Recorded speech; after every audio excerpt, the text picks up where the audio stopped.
El derrame pleural es una entidad frecuente en la práctica clínica. Afecta aproximadamente a 1,5 millones de personas en Norteamérica cada año. Dentro de las causas más frecuentes se destaca la falla cardíaca congestiva, el derrame paraneumónico, la malignidad y la embolia pulmonar. Esta situación cambia en nuestro continente, donde en algunas situaciones se menciona la tuberculosis, la neumonía y la malignidad como las principales causas del derrame pleural. La mortalidad acá es alta, es del 10 al 20% aproximadamente, si el derrame es de etiología infecciosa, específicamente el derrame pleural paraneumónico complicado o el empiema, donde el diagnóstico y el tratamiento precoz, acá pues con antibiótico, ayudará en el pronóstico y la supervivencia de los pacientes. También existe una prevalencia de derrame pleural entre 320 casos por cada 100.000 personas en países industrializados, con una distribución de etiologías relacionadas con la prevalencia de enfermedades subyacentes. Respecto a la anatomía, el derrame pleural, entonces, es una acumulación anormal de líquido en el espacio pleural.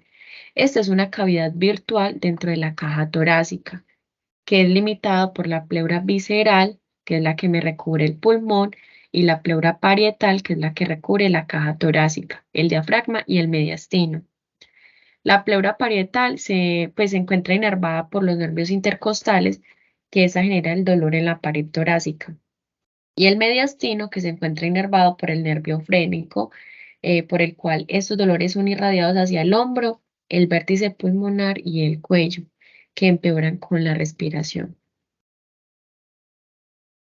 En el espacio pleural normalmente se produce pues una pequeña cantidad de líquidos, aproximadamente entre 0,1 y 0,26.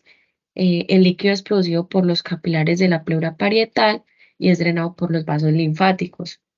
Este líquido pleural sirve mucho para mantener la presión negativa dentro de la pleura y esta presión es la que mantiene los pulmones expandidos.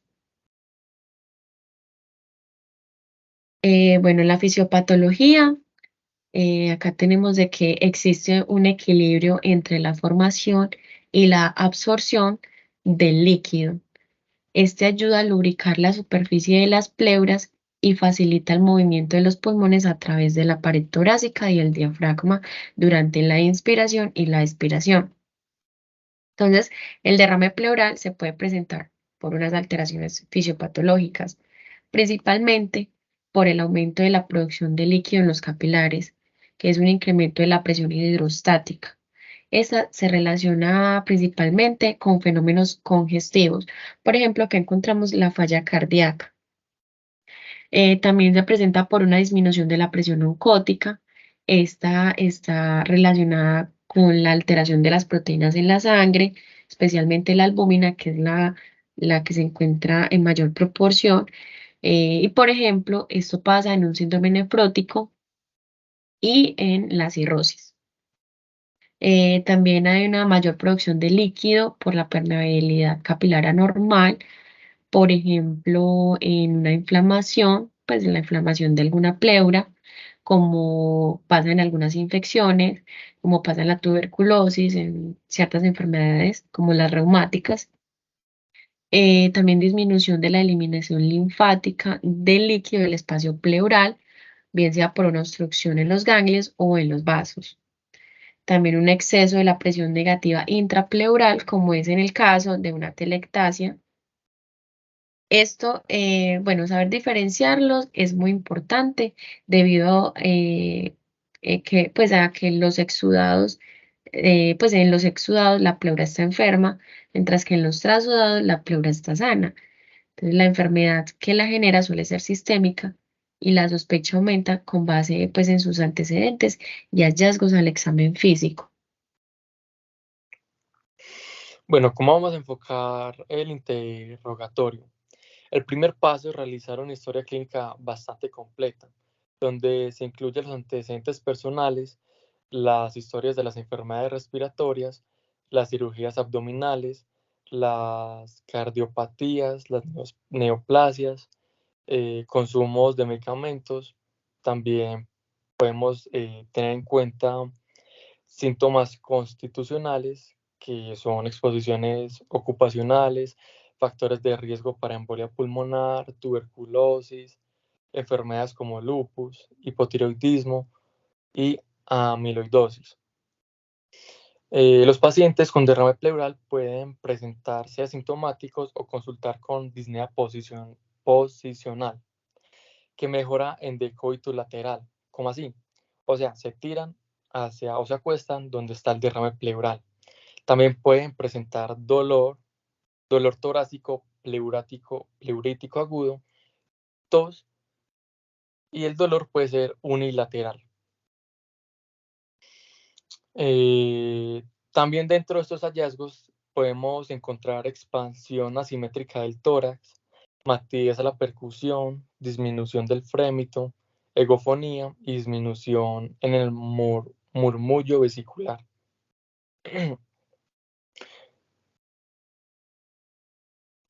La clasificación del derrame pleural se va a clasificar según las características bioquímicas y su etiología en trasudado o exudado. La mayoría de los trasudados se deben a insuficiencia cardíaca y en menor medida a cirrosis hepática. Los trasudados se producen por aumento de la presión hidrostática y una disminución de la presión oncótica en los capilares pulmonares o aumento de la presión negativa en el espacio pleural. Mientras que en los exudados se produce por aumento de la permeabilidad capilar o obstrucción del drenaje linfático del pulmón. Luego de la clasificación se puede realizar pruebas de líquido pleural. ¿Y cómo son esta prueba de líquido pleural? Vamos a tomar 3 tubos estériles y vamos a poner en cada uno alrededor de 20 a 40 mililitros. En el primero, vamos a tener un 100% del 20 a 40 mililitros. En el primero vamos a agregar 5 mililitros. En el segundo vamos a agregar 2 a 10 mililitros, de 5 a 10 mililitros. Y en el tercero vamos a agregar de 10 a 25 mililitros. ¿Y qué vamos a analizar?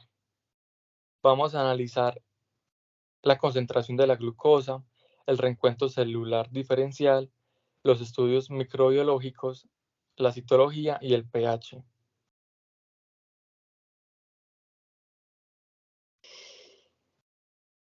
Seguimos con las características normales del líquido pleural. Va a tener un pH alcalino de 7.6 a 7.66, unos leucocitos de 1000, unos monocitos y células mesoteliales del 30 al 75%, linfocitos hasta el 25%, neutrófilos hasta el 2%, y no debe haber glóbulos rojos en condiciones normales. Y la glucosa debe ser mayor al 60 miligramos sobre decilitro.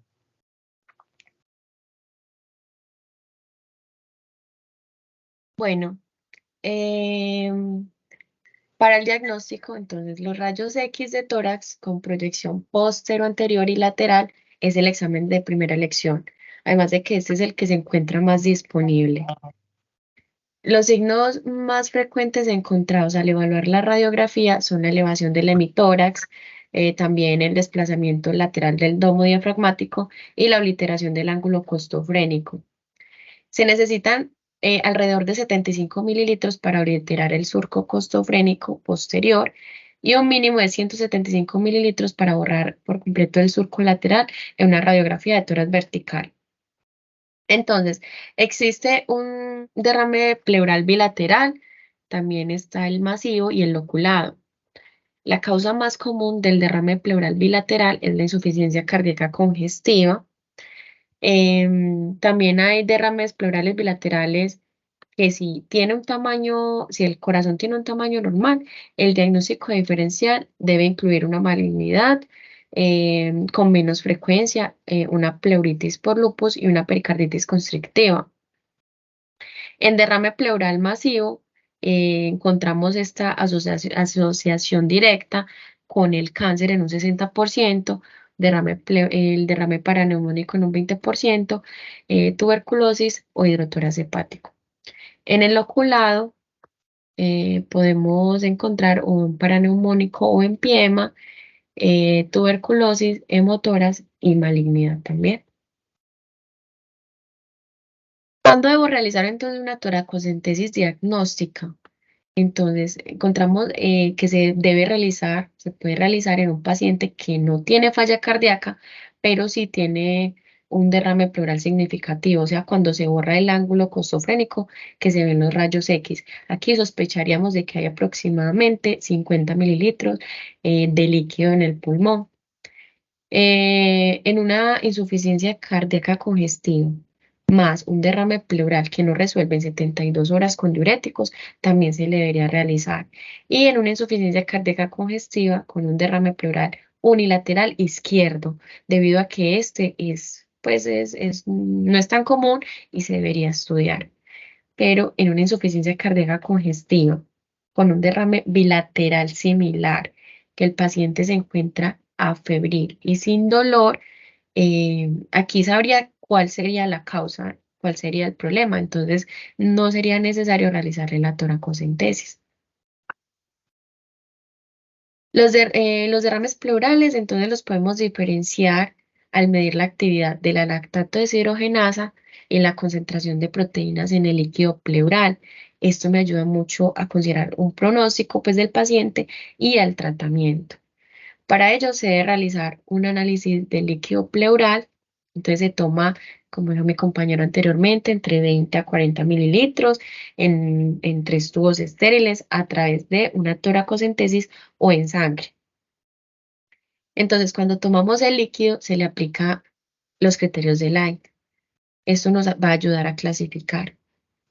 Entonces, es un cociente de proteínas del líquido pleural sobre las proteínas en sangre si me da mayor a 5.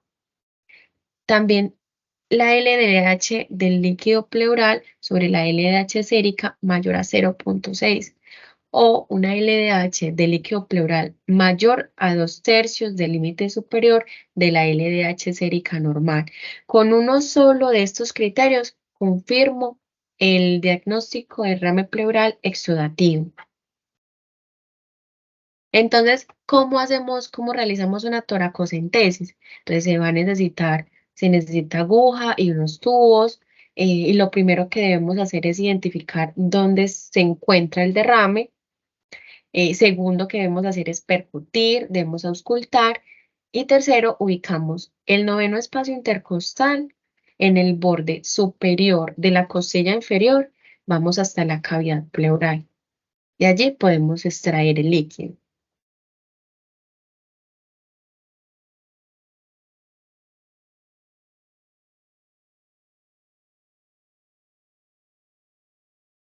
Ay, el micrófono está apagado. El líquido extraído y la apariencia macroscópica. Antes de definir si es un trasudado o exudado, hay hallazgos semiológicos del líquido pleural que vale la pena recordar, pues dan pautas para orientar el diagnóstico. Por ejemplo, la apariencia.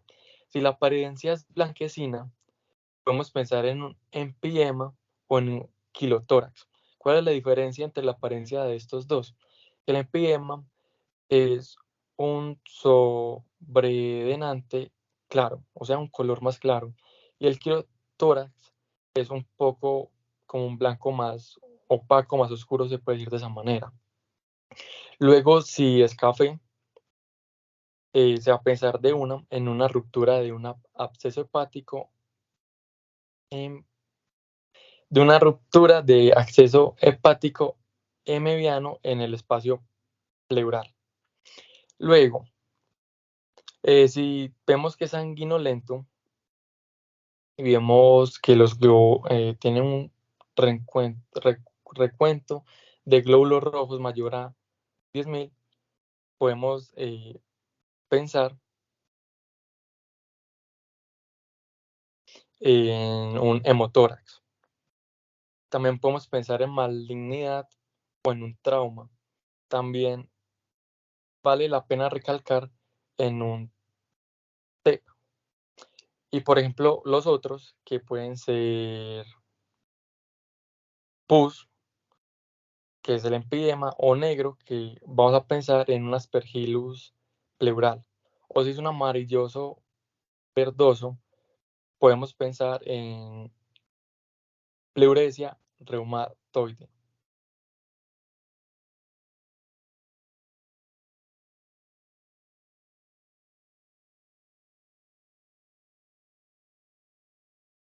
Muchas gracias.